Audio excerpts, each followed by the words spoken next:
하나님의 일입니다. 믿는 것이 하나님의 일입니다. 제가 그 65세가 넘어서부터는 병원에 가면 그 기억력 테스트를 해요. 바나나, 뭐 의자, 그 다음에 또 뭐 세 가지 단어를, 짧은 단어를 세 가지를 주고 나서 그 다음에는 막 이야기를 해요. 이야기를 하다가 한 5분쯤 지나면은 아까 뭐라고 얘기했는지 대답하라 그래요. 여러분들도 아마 병원에 가셔서 그런 그 짧은 단어를 듣고 기억하라고 하는 테스트를 받아본 적이 있을 겁니다. 네, 있지요. 네. 근데 그 대답 못하는 건 좀 곤란하죠. 오늘 제가 여러분들 한번 기억력이 얼마나 좋은지 테스트 한번 해볼게요. 오늘 말씀이, 오늘 에스더 성경의 설교 제목이 뭔지 아시는 분 있어요? 앞에 보셨군요. 앞에 보셨군요. 뭐 앞에 보신다는 것은 눈이 좋다는 것이고 기억한다는 것은 아직 치매는 아니다. 그렇게 생각을 하시면 참 좋을 것 같아요. 여러분, 저와 여러분들은 66권의 모든 성경이 하나님의 말씀인 것을 믿습니다. 혹시 그렇지 않다고 생각하는 분이 있을지 모르겠는데 만약에 그런 분이 계신다면 그분은 참 그리스도인이다 이렇게 말을 할 수가 없습니다. 디모데후서, 왜냐하면 디모데후서 3장 16절에 보게 되면은 우리가 너무나 잘 알잖아요. 모든 성경은 하나님의 감동으로 되어졌다. 그렇게 말씀을 하고 있습니다. 그렇기 때문에 여러분, 우리가 하나님의 말씀을 그대로 믿고 하나님의 말씀을 그대로 순종하여 살면 그 하나님의 말씀이 그대로 이루어지게 될 줄로 믿습니다. 그런데 아무리 능력 있는 말씀이라 할지라도, 아무리 축복된 말씀이라 할지라도 내가 그 말씀을 그대로 믿고 순종하지 않으면 하나님의 말씀은 내 삶 속에서 이루어지지 않는다고 하는 것입니다. 그렇다면 여러분, 우리가 어떻게 해야 할까요? 말씀을 믿고 말씀을 따라서 살아가야만 될 줄을 믿습니다.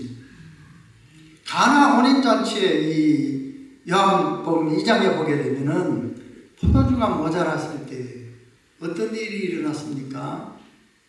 예수님의 어머니가 종들에게, 하인들에게 예수님이 무슨 말씀을 하시든지 어떻게 하라? 그대로 하라 그랬습니다. 말씀을 그대로 하게 되니까 놀라운 일이 일어났잖아요. 누가복음 5장에 보게 되면은 베드로가 고기 잡는데 전문적인 사람인데 밤새도록 고기 잡았는데 못 잡았어요. 근데 예수님이 오셔가지고 깊은 데로 가서 그물을 내리라 그러니까 이 베드로가, 예수님은 목수의 아들이잖아요. 나는 그래도 어려서부터 고기잡이에 대한 것을 경험하고 배웠고 지식도 많은데 그거 안 됩니다 하지 않고 내가 말씀에 의지하여 그물을 내리이다 그래. 말씀에 의지해서 내가 그물을 내리겠습니다. 그랬을 때에 놀라운 역사가 일어났던 것입니다. 여러분, 하나님의 말씀은 살아있습니다. 지금도 살아있습니다. 하나님의 말씀은 살아서 역사하기 때문에 우리가 말씀을 그대로 믿고 그대로 순종하고 그대로 내 삶에 적용하게 되면은 그 말씀이 그대로 이루어지게 될 줄로 믿습니다.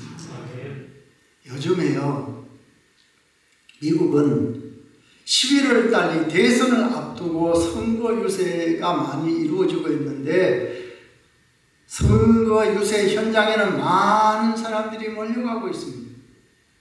또 우리 한국도 4월 달에 총선을 앞두고 마치 피말리는 전쟁과 같은 그런 선거 유세를 하고 있는데 뉴스마다 성군 유세의 소식들이 주를 이루고 있는 것을 볼 수가 있어요.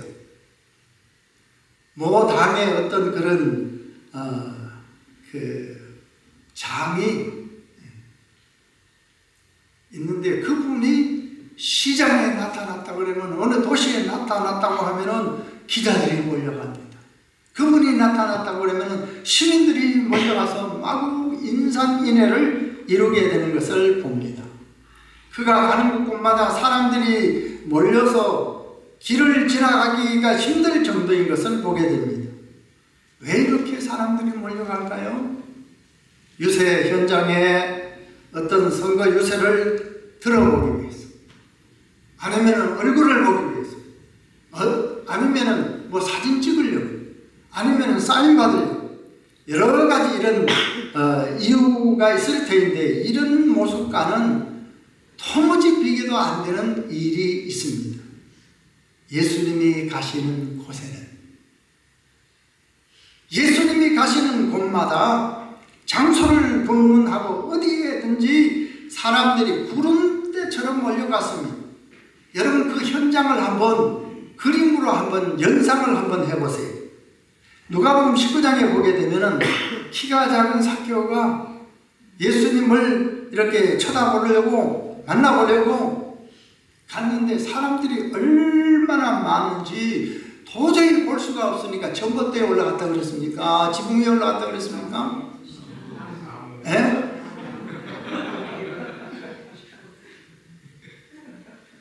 그래도 여러분들 성경 조금만 보셨네요. 뽕나무에 올라갔다 그랬어요. 얼마나 많은 사람들이 몰려들었는지 우리가 그 현장을 알 수가 있지요.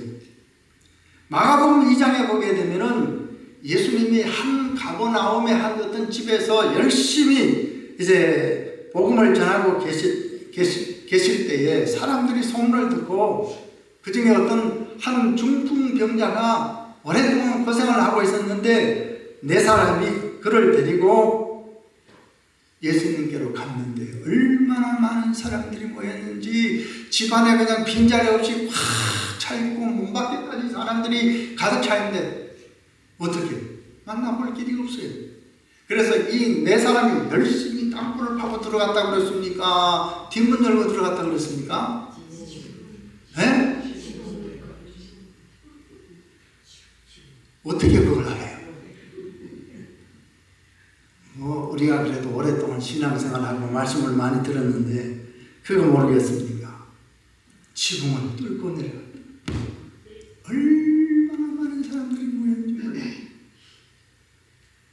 유대인의 명절이 6월절이 가까이 오게 됐을 무렵에 예수님이 갈릴리 바다 건너편으로 가셨을 때에도 정말 많은 사람들이 예수님을 찾아서 몰려갔던 것을 볼 수가 있습니다. 우리 한국 사람들이 지키는 명절 가운데 설이나 이 추석 같은 큰 명절이 있죠. 그러면 사람들이 마음이 막 들떠 있고 또 고향을 많은 사람들이 찾아가고 그러는데, 유대인의 이 명절인 6월절은 하나님이요 애굽 땅에서 종살이하던 이 이스라엘 백성들을 해방시키기 위해서 애굽 사람들에게 마지막으로 재앙을 내릴 때에 죽음의 재앙을 내리셨어요. 이스라엘 백성들이 그때에 어린 양을 잡아서 그 어린 양의 피를 임방과 문설주에 바르고 그 집에 머물러 있을 때에 죽음의 천사가 그 집을 지나갑니다. 그 집을 지나가다가 이 집에 피가 있네, 이 집에 피가 있네, 피를 발견하게 되면 패스 지나갔습니다. 이 집에도 피가 있네,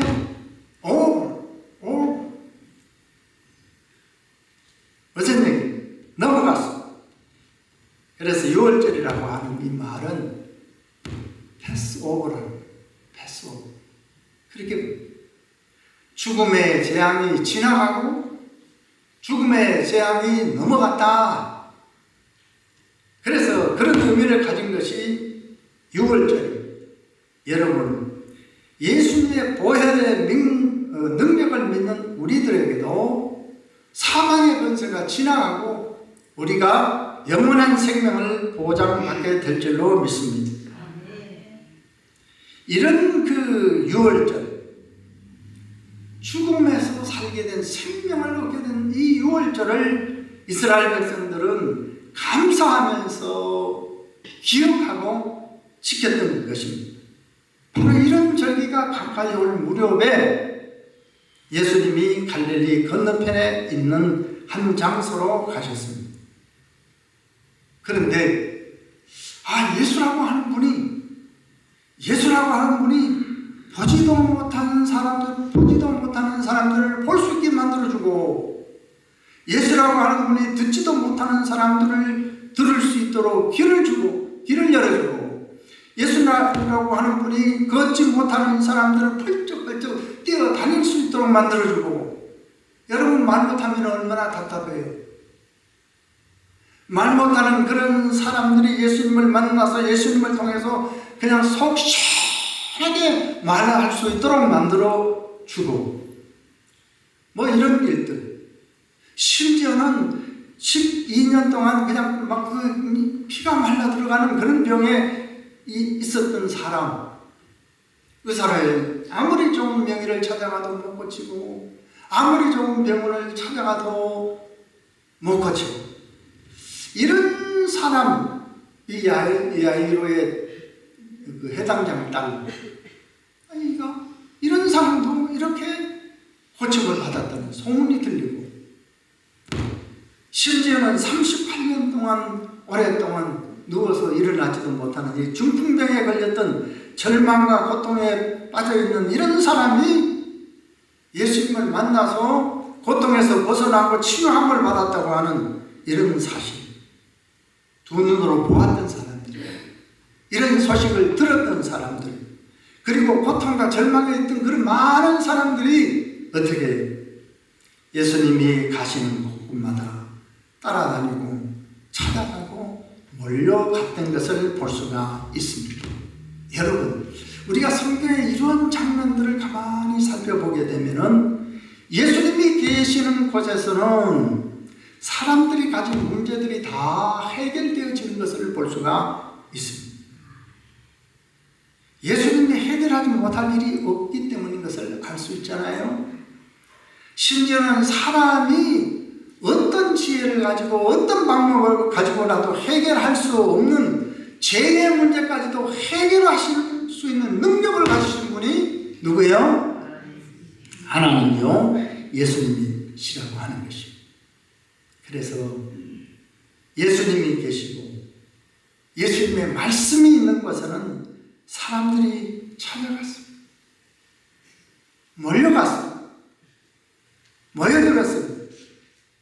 이렇게 오늘날 또 여러분, 교회는 세상의 정보를 들려주고 삶을 위한 어떤 좋은 기술을 가르쳐주고 먹거리를 제공해주는 곳이 아니라 생명의 말씀이 있는 곳이 되어야 될 줄로 믿습니다. 너무 중요한 거예요.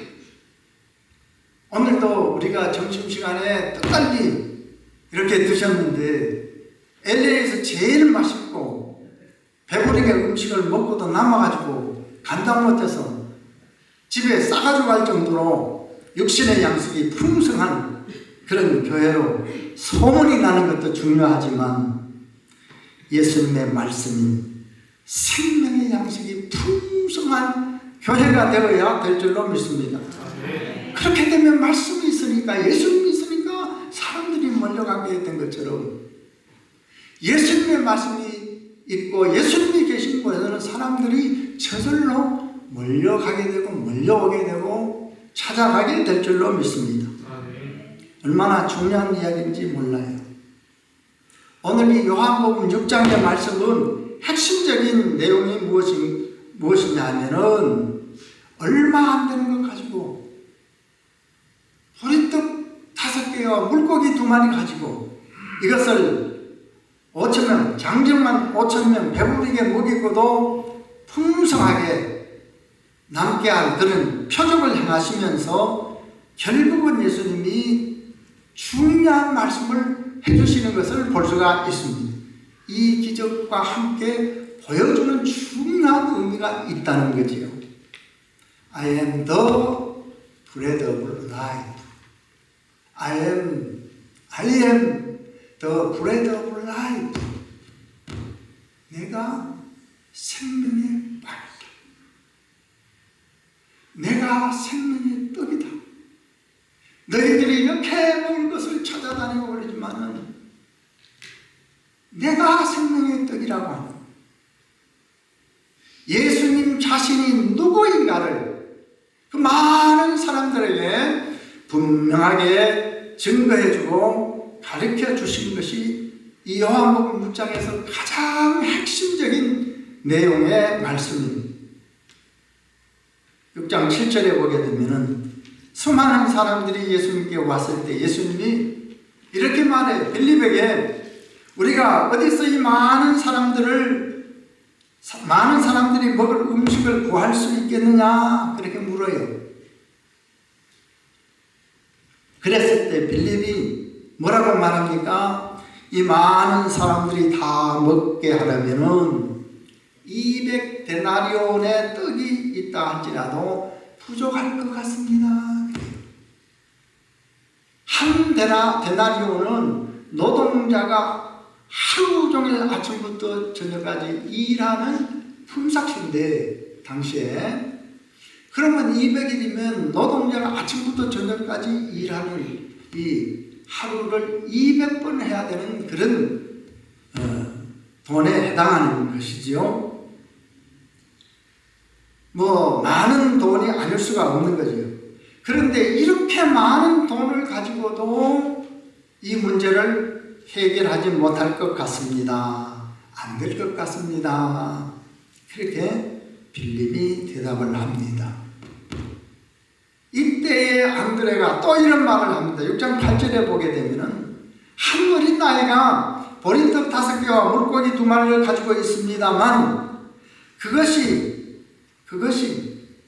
이 많은 사람들에게 무슨 도움이 되겠습니까? 우리 쉬운 말로 입에 풀칠도 못할 것 같습니다. 도저히 해결이 안 된다고 하는 그런 뜻입니다. 그런데 예수님이 이러한 문제를 다 해결해 버렸습니다. 사람들이 안 된다고 하고 할 수가 없다고 하는 이런 문제를 누가 해결해 버렸다고요? 예수님이 다 해결해 버렸습니다. 예수님을 찾아온 모든 사람들이 남자만 5,000명이라고 했는데 그 숫자가 중요한 것이 아닙니다. 그 부녀들과 아이들까지 다 하면은 10,000명도 넘는 거잖아요. 그런데 이 많은 적은 것을 가지고 이 많은 사람들을 먹였다고 하는 이 자체가 중요한 것이 아니라 진짜 중요하게 된 것은 다른 것이 아닙니다. 예수님께 찾아오면 모든 문제들이 해결되어진다는 것, 예수님으로 말미암아서 모든 것이 해결되어진다고 하는 것, 이것이 중요한 것입니다. 이것이 오늘 우리 성경 우리가 관심을 가지고 우리가 눈여겨보아야 될 일입니다. 돈으로도 그 어떤 방법으로도 어떤 먹을 것으로도 해결할 수 없는, 사람이 해결할 수 없는 이런 문제들을 예수님이 해결해 주시기 때문에 예수님으로 말미암아서 해결되어진다고 하는 그 중요한 이런 부분을 우리가 볼 수 있어야 합니다. 여러분, 이 시간 예수님께 나온 우리들 무엇이 문제입니까? 우리가 해결하지 못하는 문제들이 무엇입니까? 예수님께서 우리의 모든 문제를 해결해 주시는 은혜가 오늘 우리들에게도 있게 되기를 바랍니다. 많은 사람들이 배불리 먹고도 넉넉하게 남았다 그랬습니다. 원하는 대로 먹고도 풍성하게 남았다고 그랬습니다. 예수님은 모자라는 것을 넉넉하게 해결해 주십니다. 모자라는 것을 풍성하게 만들어 주십니다. 이런 은혜가 우리 모두에게 있어야 될 줄로 믿습니다. 다윗이 이렇게 고백을 했습니다. 10편 23편에 보면은 여호와가 나의 목자시기 때문에 내가 부족한 것이 너무 많습니다. 그러지 않았어요. 여호와가 나의 목자시니 내가 부족한 것이 없습니다. 그랬어요. 부족한 것이 없습니다. 다윗의 이러한 고백이 오늘 우리 모두의 고백이 될 수 있게 되기를 바랍니다. 사람들은 예수님이 행하신 이런 표적을 보고 6장 14절에 보게 되면은 이분이 바로 세상에 오실 그 선지자와 이분이 바로 세상에 오실 그 선지자다 그렇게 말하고 자기들의 왕으로 세우려고 했다는 것입니다. 그런데 이 예수님을 찾아간 수많은 사람들은 아직도 예수님이 누구신지를 봐도 알지 못하고 있는 거예요. 그 후에 예수님이 이곳을 떠나서 혼자서 산으로 가고 밤이 되었을 때 제자들은 가버나움으로 이렇게 가기 위해서 작은 배를 타고 가는데 강한 바람이 일어났어요. 바람이니까 파도가 막 일어나게 되었어요. 여러분, 파도가 거세지게 되면 배 안에 있는 사람들이 야 재밌다 즐겁다 재밌다 그러면서 즐깁니까? 아니면은 두려워서 불안해서 어쩔 줄 모르게 됩니다. 우리가 너무 잘 알잖아요. 너무 두렵고 불안한데 이 순간에 누가 찾아왔을까요? 애인이 찾아왔어요? 부모님이 찾아왔어요? 예? 예수님이 찾아왔다고 그랬어요? 아, 예수님이 찾아오셨구나. 애인이 찾아온 것도 아니고 부모님이 찾아온 것도 아니고 구조대원이 찾아온 것도 아니고 예수님이 찾아오셨다 그랬습니다. It is I. 한번 영어해 보십시다. It is I. Don't be afraid. It is I. 나다. 내가 여기 있으니 don't be afraid. 두려워하지 말아라. 두려워하지 말아라. 내가 여기 있으니 너희들은 두려워할 필요가 없다. 그랬습니다. 여러분, 이 시간 이 말씀을 우리도 믿고 우리도 붙잡고 우리도 그렇게 확신하고 살아갈 수 있는 여러분들이 되시기를 바랍니다. 내 삶에 그 어떤 노도 강풍이 일어나도 우리는 두려워할 것이 없습니다. 염려할 것이 없습니다. 주님이 찾아오실 것이고 주님이 함께 하실 것이고 주님이 지키실 것이고 주님이 도와주실 것을 믿기 때문입니다. 거센 풍랑, 거센 파도가 문제가 아니라 예수님이 없는 것이 우리에게 문제인 것입니다. 거친 그런 풍랑의 바다를 무사히 건너간 다음 날요, 또 수많은 사람들이 예수님께 찾아왔습니다. 이때 예수님이 이런 말씀을 합니다. 너희들이 나를 찾는 까닭은 표적을 보았기 때문이 아니라 뭘 먹고 배가 불렀기 때문이다. 뭘 먹고? 빵을 먹고 떡을 먹고 배가 불렀기 때문이다. 그렇게 말씀을 합니다. 여러분, 이 많은 사람들은 참 빵이 무엇인지를 모르고 있는, 이런 사람들에게 예수님이 6장 27절에 보게 되면은 썩어 없어질 양식을 위해서 일하지 말고, 썩어 없어질 양식을 위해서 일하지 말고 영생하도록 하는 빵, 양식을 위해서 일하라. 그랬습니다.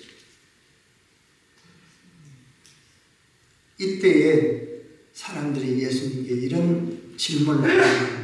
따라서 해보십시오. 우리가 어떻게 해야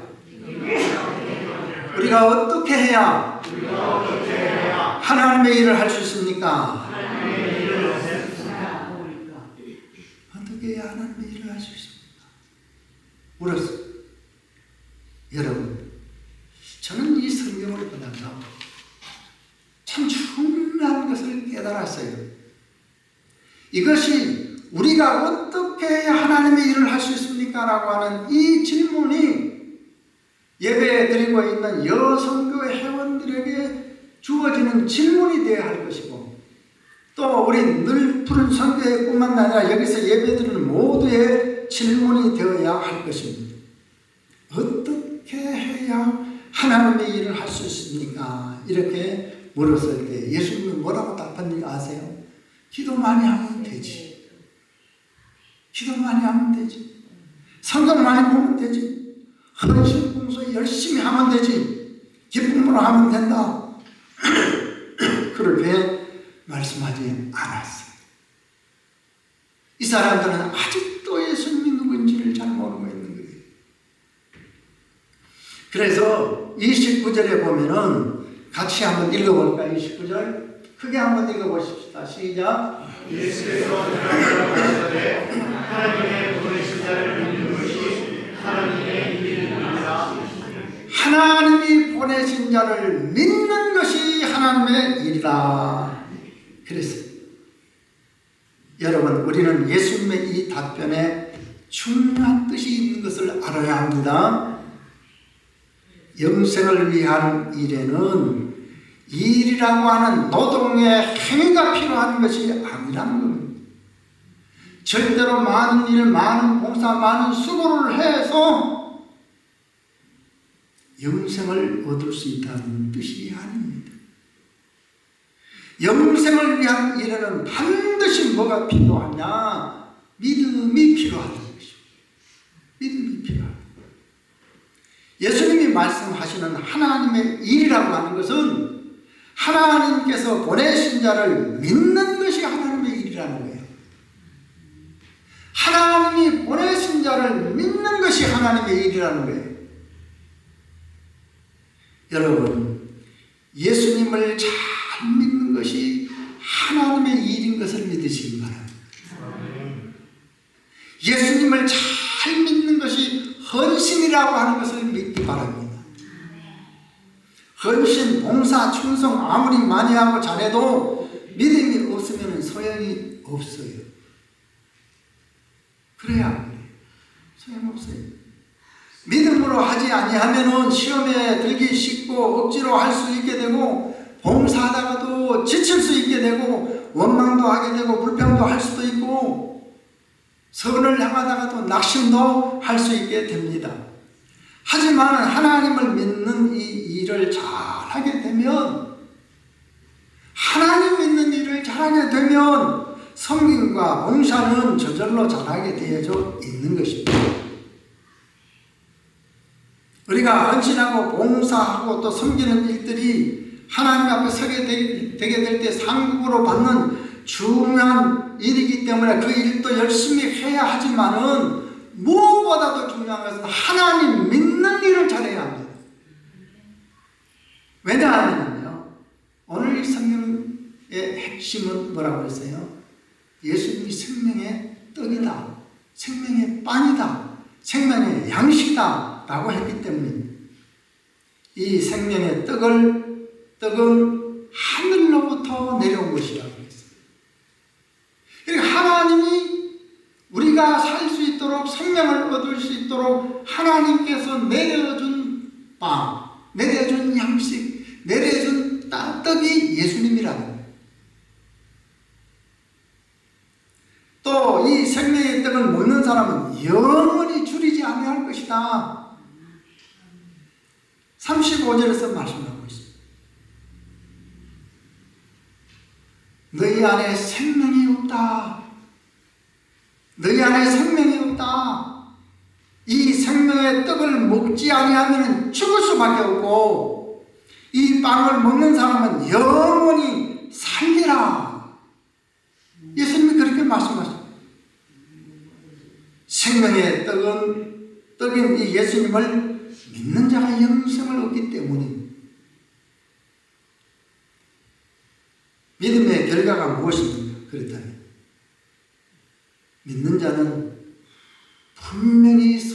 말하고 하나님이 말씀하시는데 믿는 자는 제사함을 받는다 그랬습니다.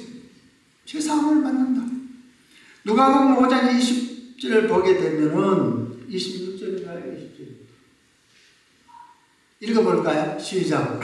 예수께서 저희 믿음을 보시고 이르시되 이 사람은 내 제사함을 받았느냐 하시니 믿음을 보시고 제사함을 받았다고 선언을 해버립니다.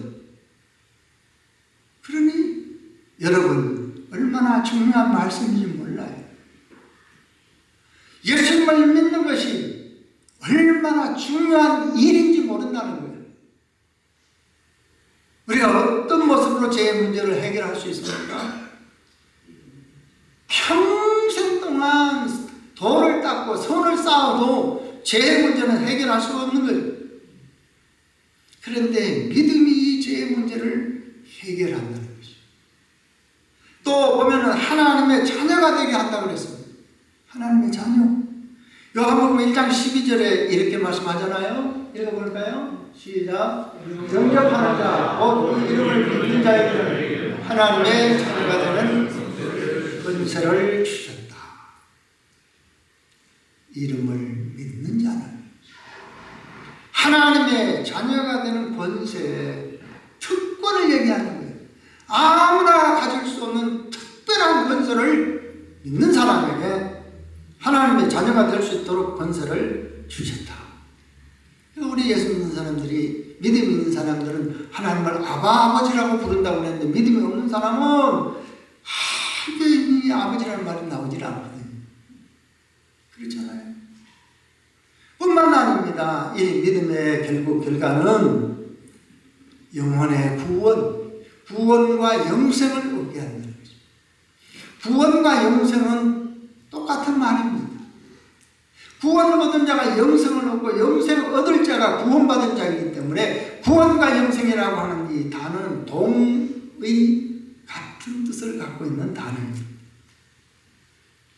사도행전 16장 30절에 보게 되면은 빌립보의 감옥에 있던 간수들이 바울과 실라를 보고 뭐라 그랬습니까? 우리가 어떻게 해야 구원을 얻습니까? 딴 얘기 하지 않았어요. 예수를 믿으라. 그래야 당신도 당신의 집들도 다 구원을 얻게 된다고 말씀했습니다.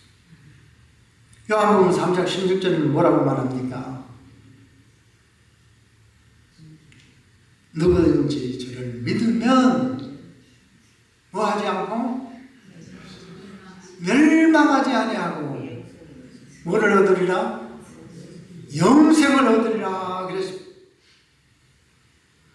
믿으면 멸망하지 않고 영생을, 믿음이 영원한 생명을 얻게 합니다. 사도행전 4장 12절에 보게 되면 구원을 얻을 만한 다른 이름을 우리에게 주신 일이 있다 없다? 있다 없다? 없다. 울어도 못하네 눈물 많이 흘려도 믿으면 하겠네.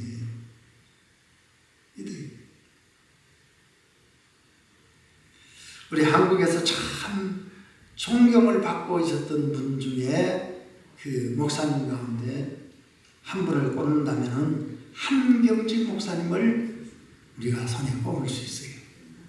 이분이 영락교회를 은퇴하고 연세가 많으셔서 공기 좋은 남한산성의 그 기슭에 가서 생활하시는데 많은 목사님들이 존경했기 때문에 이 한경직 목사님을 찾아갔습니다. 그런데 이분이 하시는 말씀, 내노라 하는 목사님들, 정말로 큰일을 하는 목사님들이 찾아갔는데도 늘 하시는 말씀이 예수 잘 믿으세요. 목사님이 들을 때 이상하지 않겠어요? 아니 본인들이 그렇게 참 한국에서 큰 일을 하는 목사님들인데 이 한 목사님이 예수 잘 믿으라고 하니 이게 말이 될 소리예요? 근데 그분이 잘 믿는 것이 얼마나 중요했으면 예수 잘 믿으라고 했을까요? 심지어는 목사님들에게까지 그런 얘기를 했을까요? 믿는 것이 누구의 일? 믿는 것이 누구의 일? 하나님의 일입니다. 예수님 잘 믿는 이 일에 우리가 마음을 다하고 힘을 다하고 열심을 다해야 될 줄로 믿습니다. 많은 사람들이 하나님의 일 한다 그러면서요, 내 뜻대로 안 되면, 내 생각대로 안 되면 화내요. 심지어는 오랫동안 신앙의 생활을 하던 사람도 내 생각대로 내 마음대로 안 하면 나 이거 못하겠어 내던져버려요. 하나님의 일을 한다고 하면서, 은혜 받았다고 하면서 예배 끝나고 나면은 바깥에 나가면 큰 소리치고, 하나님의 일을 한다고 하는 사람들이 회의한다고 하면서 내 의견대로 내 생각대로 안 되게 되면은 어떻게 해요? 큰 소리치고 싸움하고, 심지어는 회의하기 전에 뭐 해요? 성경 읽고 기도 막 하고 나서 또 싸우는 거예요. 또 싸우는 거예요. 그러면서 하나님의 일을 한다는 거예요. 하나님이 기뻐하실까요? 안 기뻐할까요? 유구무원 따라서 하시고, 유구무원의 무원입니다.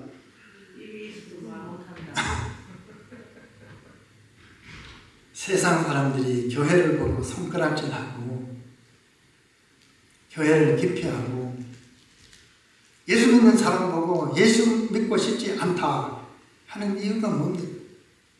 믿지 않는 사람들이 그렇게 싸우고 싶거든 나는 국회로 가든지 교회로 가. 이 정도면은 우리 예수 믿는 사람들이 하나님의 일을 한다고 하는 사람들이 얼마나 다투고 지지고 볶고 고양이를 얼마나 많이 키우는지는 몰라도 아웅다웅. 여러분 사도행전 2장 47절에 보게 되면은 초대교회 성도들이요 많은 사람들에게 칭송을 받았다 그래요. 칭송, 뭘 받았다? 칭송을 받았다.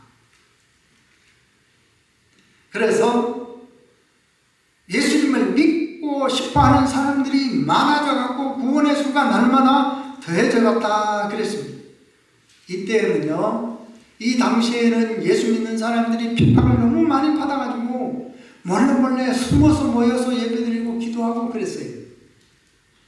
그런데 이 당시에 비밀리 모이고 있는 기독교 공동체에 대해서 로마의 총독이었던 트라이안 총독이 기독교인들이 모이는 곳에 비밀 요원을 보내가지고 이 사람들이 무엇을 하는지 어떻게 행동하는지 전부 다 몰래 뒷조사를 했어요. 도대체 이 사람들이 무슨 것을 작당하는가 다 비밀리 다 조사를 했는데, 조사를 하고 나서 로마 황제에게 기독교인의 비밀리 하는 행동들을 보고를 합니다. 보고를 하는데 그 보고서의 내용이 뭐냐 하면은 비밀리에 모이고 있는 이 기독교의 공동체의 사람들은 법 이상으로 실천하는 사람들입니다. 이 사람들은 법이 필요가 없는 사람입니다.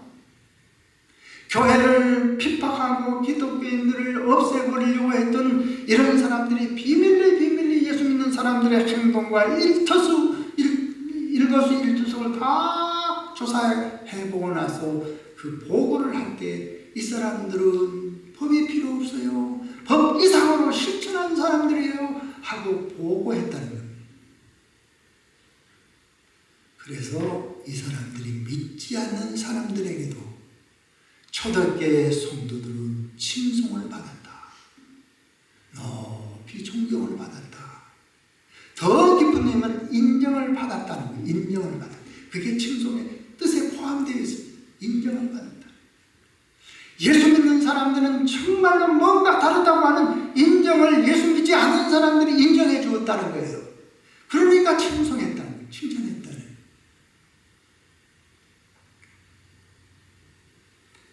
그러니까 당신을 보니까 내가 예수를 믿고 싶소. 에스더 선교회 당신을 보니, 권사님을 보니까, 집사님을 보니까 내가 교회를 나가고 싶습니다. 예수님을 믿고 싶습니다. 당신들이 모이는 모임에 나도 참석하고 싶습니다. 이런 감동과 이런 매력이 넘쳐나는 우리 에스더 선교회 회원들과 성도들이 되도록 오늘 이 시간에 헌신을 다짐하고 열심을 다하는 우리 모두가 되어야 될 줄로 믿습니다. 한번 제가 큰 소리로 외치고 말씀을 마치겠습니다. 제가 선창하면은 여러분들 후창을 하면 돼요. 저는 믿는 것이 그러면 여러분들은 하나님의 일입니다. 외치면 돼요. 제가 먼저 선창하겠습니다. 믿는 것이 하나님의 일입니다. 믿는 것이 하나님의 일입니다. 이것만 기억하고 사시기 바랍니다. 기도하겠습니다. 하나님, 오늘 우리 에스더 선교 회원들이 1년에 한 번 드리는 예배, 헌신을 다짐하는 예배, 행사가 아니라 의식과 또 절차가 아니라 정말로 하나님을 잘 믿는 것이, 예수님을 잘 믿는 것이 하나님의 일이라 하였사오니 우리 신앙생활을 잘하고 예수 잘 믿는 이 일에 마음을 다하고 힘을 다하고 뜻을 다하고 열심을 다해서 잘 믿는 자가 되게 하시고, 잘 믿어서 하나님 기쁘시게 하고, 잘 믿어서 그 믿음으로 승리하는 성도들, 또 에스더 회원들 다 되게 하여 주시옵소서.